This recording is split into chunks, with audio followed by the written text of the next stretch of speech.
Hello, everyone, Bible believers around the world.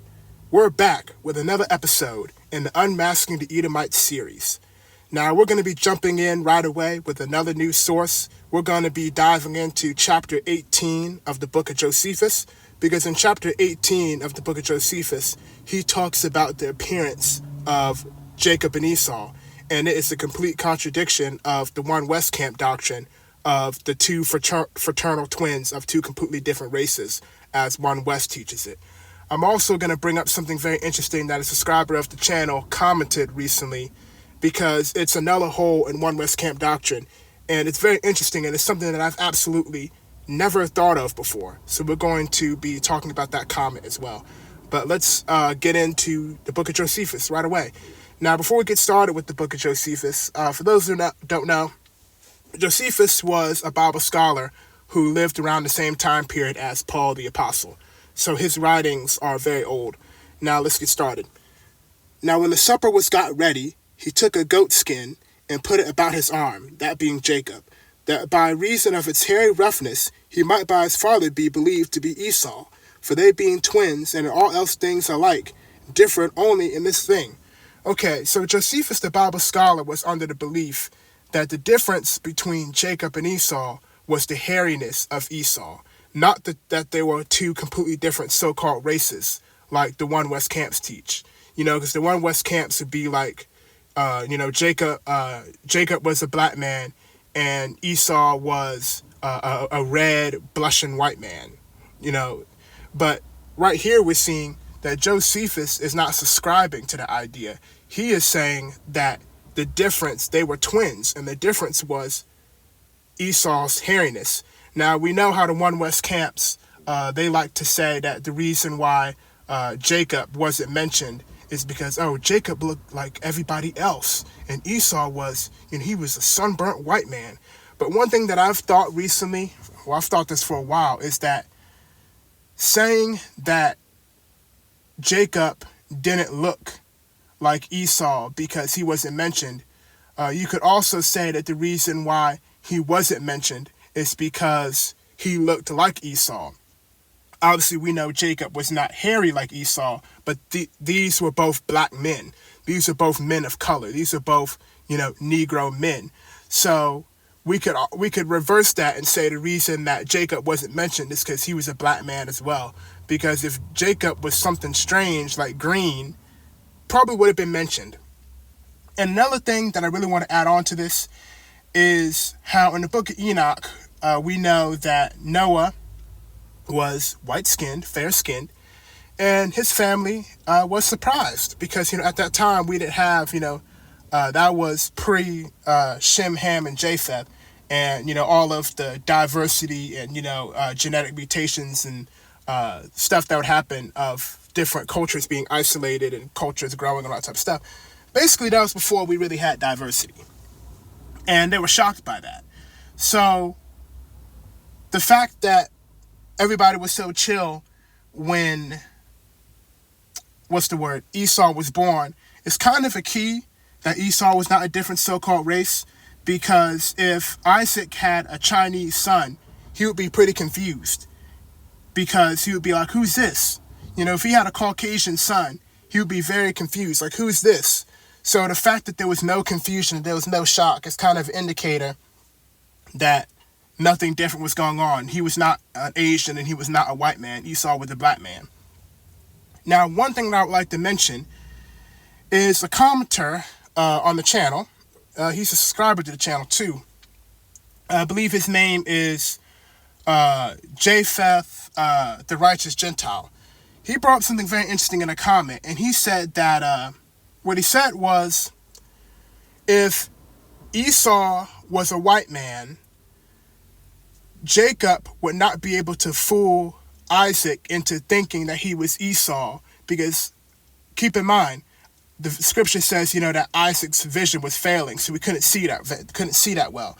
That's why Jacob put the goat skin on him to feel, so that Isaac would feel the hairiness and that Isaac would think he was Esau. But if Esau was a white man, their voices would sound completely different.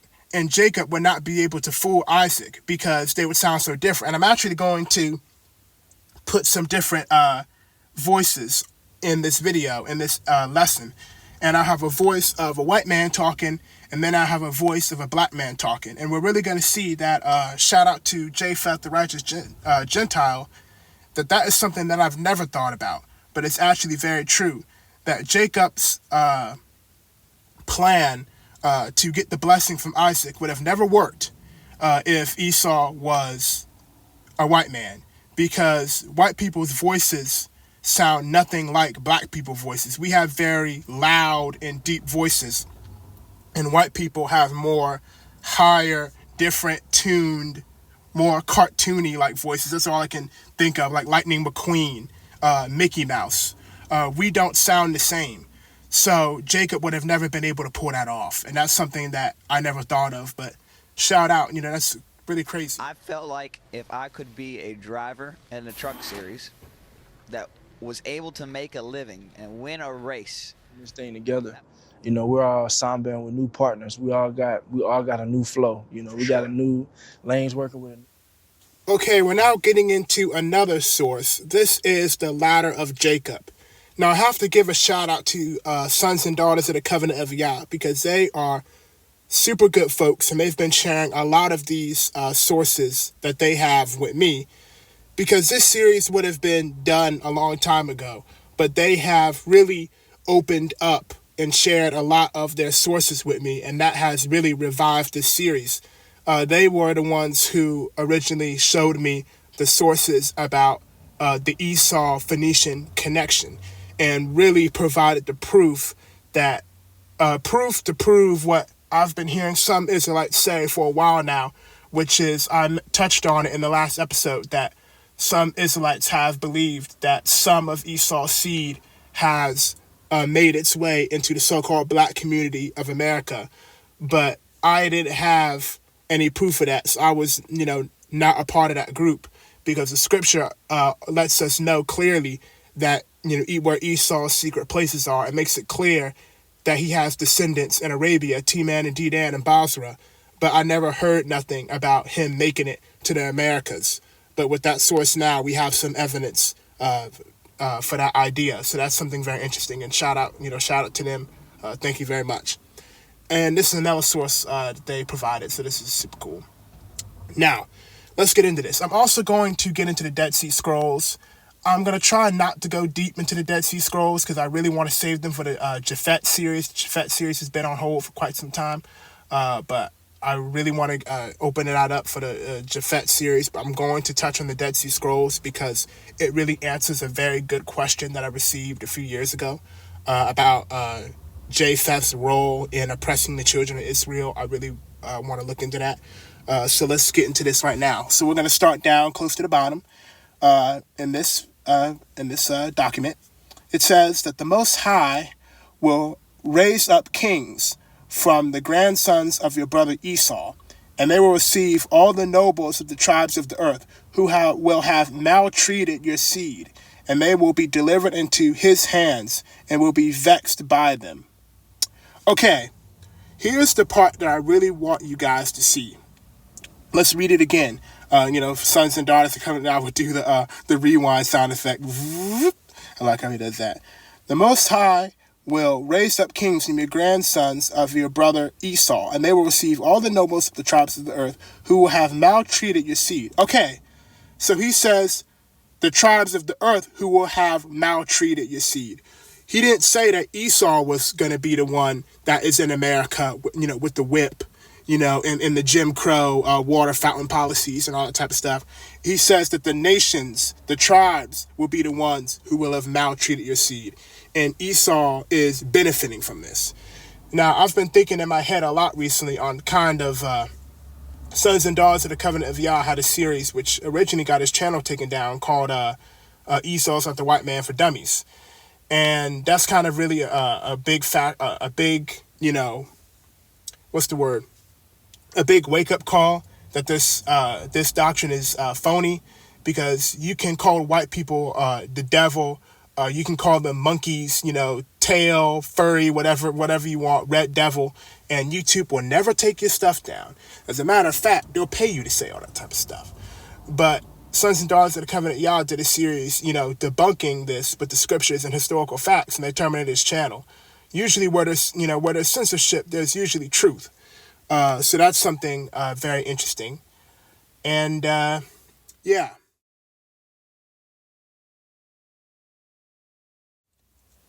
For the instructor, the rule of the war, the first attack of the sons of light shall be undertaken against the forces of the sons of darkness, the army of Bela, the troops of Edom, Moab, the sons of Ammon, the Amalekites, the Philistines, and the troops of Kittim of Ashur. Now, one thing I'd like to point out is even in this prophecy in the Dead Sea Scrolls, the Kittim, children of Kittim that is, are still viewed as a separate nation of people from the Edomites. So there goes that doctrine of Kittim becoming one with the Edomite stuff. Continuing on. Supporting them are those who have violated the covenant, the sons of Levi, the sons of Judah, and the sons of Benjamin, those exiled to the wilderness, shall fight against them. With against all their troops, when the exiles of the sons of light return from the wilderness of the peoples to camp in the wilderness of Jerusalem, then after the battle they shall go up from that place until king of Kittim shall enter into Egypt, and in his time he shall go forth with great wrath to do battle against the kings of the north. And in his anger he shall set out to destroy and eliminate the strength of Israel. All right, there you go. You got Japhet coming after Israel, not Esau. Then there shall be a time of salvation for the people of God, and a time of dominion for all men of his forces, and eternal annihilation for the forces of Bela. There shall be great panic among the sons of Japhet. Now, I have a bit of a theory about this. Now, take this with a grain of salt. The preaching part has ended here. This is just a theory. I'll tell you once I read this. There shall be great panic among the sons of Japheth. Assyria shall fall with no one to come to his aid, and the supremacy of Kittim shall cease, that the wickedness be overcome without a remnant. There shall be no survivors of all the sons of darkness. Now, here's what I'm thinking about this. So, Syria recently had a government coup and was overthrown. And right here it says that Assyria shall fall with no one to come to his aid. Now, if Assyria is the same as Assyria nowadays, it says that Assyria shall fall with no one to come to his aid. Syria recently fell and nobody came to its aid. They had allies, Iran, Russia. There's videos of Russian trucks, getting on the highway, fleeing out of there. They didn't help. Iran didn't come to help. Nobody came to their aid and they fell. And it's also interesting because it's talking about the descendants of Japhet being in Assyria at the time of this fall. And at this point in history, white people have been dwelling in Syria for a long time. So Syria fell. Nobody came to help them. Like I said, Iran and Russia didn't help them. And white people are there. So that's 3 for 3. This probably might not be talking about that, but it's very similar. Very similar indeed. Now, I will cover more of this in the Japhet series, but this is just proof that the white man is indeed Japhet, and that it don't have to be Esau, doing all that type of stuff, because Japhet is not, obviously there's good people out of Japhet, a lot of them, but the idea that the camps are pushing that, Japhet, Japheth is our friend, and that he never did anything wrong to the Israelites, and it's all about Esau, that wicked pink Esau, that's false. I mean, we can look in the book of Maccabees. It was the sons and daughters of Japhet who polluted our temple and brought pork and, false gods and, burned stuff down. It was them. So that's something to very think about.